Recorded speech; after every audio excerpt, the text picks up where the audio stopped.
अब मैं माननीय संसदीय कार्य मंत्री श्री प्रहलाद जोशी जी के प्रस्ताव को सदन में मतदान के लिए रखता हूं। प्रश्न है कि यह सभा डॉक्टर निशिकांत दुबे सांसद द्वारा संसद सदस्य श्रीमती महुआ मोइत्रा के विरुद्ध सदन में प्रश्न पूछने के बदले नकदी में प्रत्यक्ष संलिप्तता के संबंध में दिनांक 15 अक्टूबर 2023 को दी गई शिकायत पर आचार संहिता की पहली रिपोर्ट पर विचार के उपरांत समिति के निष्कर्षों को स्वीकार करती है कि सांसद श्रीमती महुआ मोइत्रा का आचरण अनैतिक और संसद सदस्य के रूप में अशोभनीय है और इस कारण उनको लोकसभा सदस्य बने रहना उपयुक्त नहीं होगा। इसलिए संकल्प करती है कि उन्हें लोकसभा की सदस्यता से निष्कासित कर दिया जाए। जो सदस्य इस प्रस्ताव के पक्ष में हाँ कहें, जो विरोध में ना कहें, मेरे विचार में निर्णय हाँ वालों के पक्ष में हुआ। हाँ वालों के पक्ष में प्रस्ताव स्वीकृत हुआ। सभा की कार्रवाई सोमवार दिनांक 11 दिसंबर 2023 को प्राप्त 11 बजे तक के लिए स्थगित की जाती है। टीएमसी नेता महुआ मोइत्रा को बड़ा झटका लगा है। महुआ मोइत्रा की सांसदी चली गई है। कैश फॉर क्वेरी मामले में टीएमसी नेता के खिलाफ कार्रवाई हुई है। आपको बता दें कि महुआ मोइत्रा लोकसभा की सदस्य थी। महुआ मोइत्रा की सदस्यता रद्द होने के बाद विपक्षी सांसदों ने सदन से वॉकआउट किया है।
वहीं लोकसभा की कार्रवाई को 11 दिसंबर सुबह 11 बजे तक के लिए स्थगित कर दिया गया है। लोकसभा स्पीकर ओम बिरला ने महुआ मोइत्रा के लोकसभा से निष्कासन की घोषणा की और इस दौरान स्पीकर ने कहा कि ये सदन समिति के निष्कर्ष को स्वीकार करता है कि महुआ मोइत्रा का आचरण एक सांसद के रूप में अनैतिक और अशोभनीय था, इसलिए उनका सांसद बने रहना उचित नहीं है।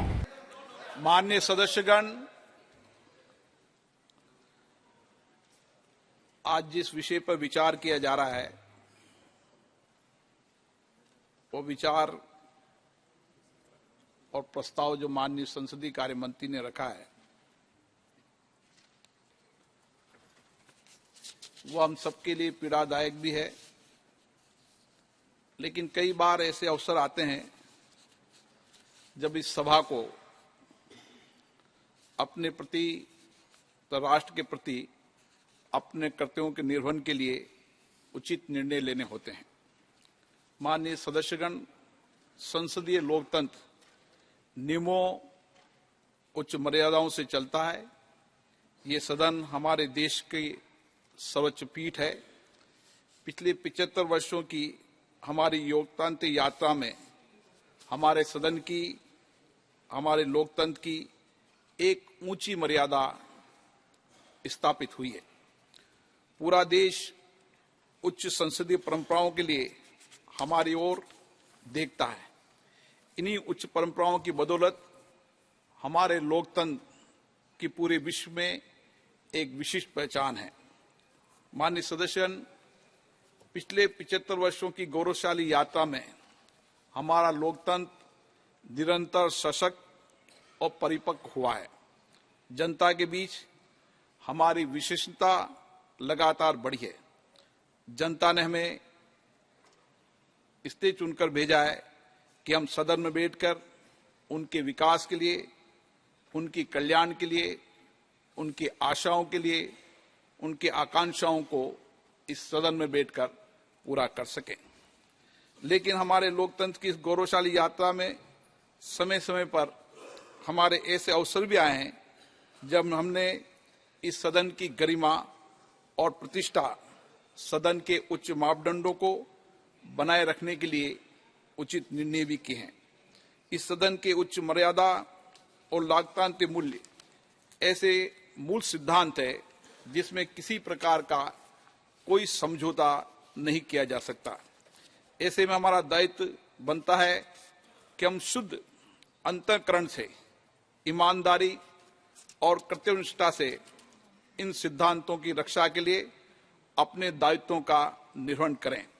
हम अपने उच्च आचरण में शुद्धता रखें, शुचिता रखें, अपने व्यवहार को से किसी प्रकार का कोई को कष्ट न हो, हमारे व्यवहार से हमारे कार्य में कोई संदेह न हो, हमारा आचरण ऐसा न हो जिससे कि लोकतंत्र की उच्च मर्यादा और प्रतिष्ठा को कोई ठेस पहुंचे।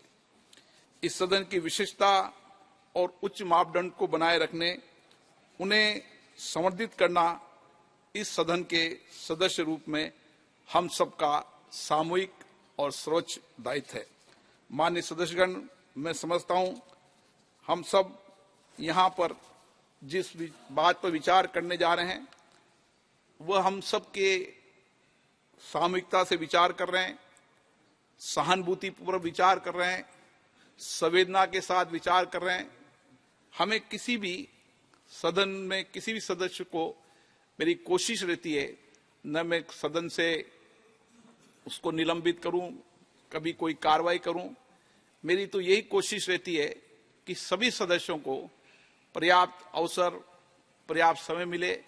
समय समय पर मैंने कोशिश भी की कि सदन की मर्यादा बनी रहे और उस मर्यादा बनाने के लिए कुछ कठोर निर्णय भी करने पड़े तो सदन की मर्यादा के लिए करने पड़े। और इसीलिए आज भी हम जो भी चर्चा कर रहे हैं उसमें मर्यादा, सदन की गरिमा हम सबके लिए सबसे ऊपर है। ऐसी परिस्थिति में हम सबको इस सदन के गौरव, सम्मान, नैतिकता और अस्मिता को अक्षुण्ण रखना हम सबकी सामूहिक जिम्मेदारी है। मुझे आशा है इस विषय पर जब हम चर्चा करें तो सदन की मर्यादा, उच्च कोटि की मर्यादा और पूरे देश में इस सदन के प्रति लोगों का विश्वास, भरोसा बना रहे और व्यक्तिगत रूप से भी जिन लोगों ने हमें चुनकर भेजा है, हम व्यक्तिगत आचरण में भी हमारा व्यवहार ऐसा होना चाहिए कि हम लोकतंत्र की उच्च मर्यादा को कायम रख सकें। मैं संसद से अपने निष्कासन को लेकर महुआ मोइत्रा नाराजगी जाहिर करती हैं। महुआ ने कहा कि एथिक्स कमेटी के पास निष्कासित करने का कोई अधिकार नहीं है। ये बीजेपी के अंत की शुरुआत है। There is no evidence of any cash, of any gifts anywhere. The recommendation of expulsion is based solely on the ground that I have shared my Lok Sabha portal login. There are no rules whatsoever to govern the sharing of logins. As the hearing of the Ethics Committee demonstrates, all of us MPs are conveyor belts to get questions from the public, from citizens, and to voice that in Parliament.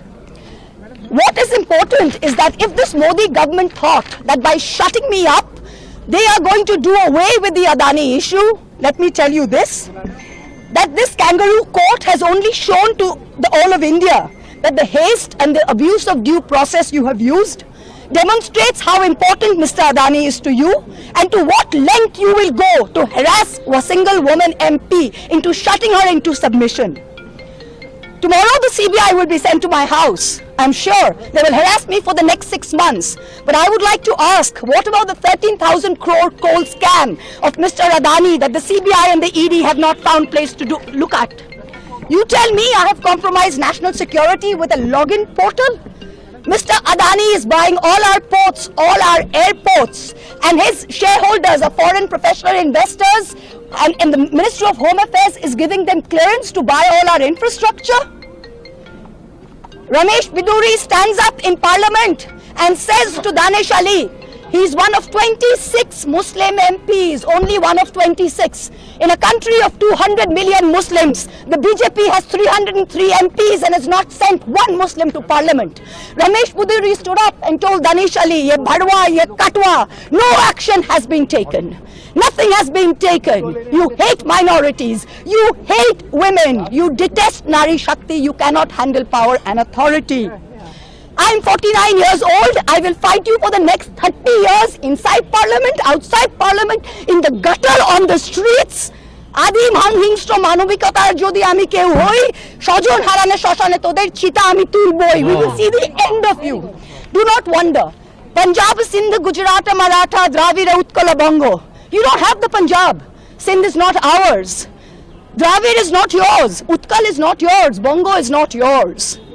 Where do you think you're going to rule us? Where do you think you get this brute majority from? The Ethics Committee has no power to expel. You have assumed the powers of a quasi-judicial authority and imposed a penalty on me that you have no power to do. You have disregarded due process, proportionality, and abused every tenet. This is the beginning of your end. जब नाश मनुष्य पर छाता है तो पहले विवेक मर जाता है. We're going to come back and we're going to see the end of you. So thank you very much. Oh, Thank well you. done. Well done. हम लोग थोड़ा राहुल जी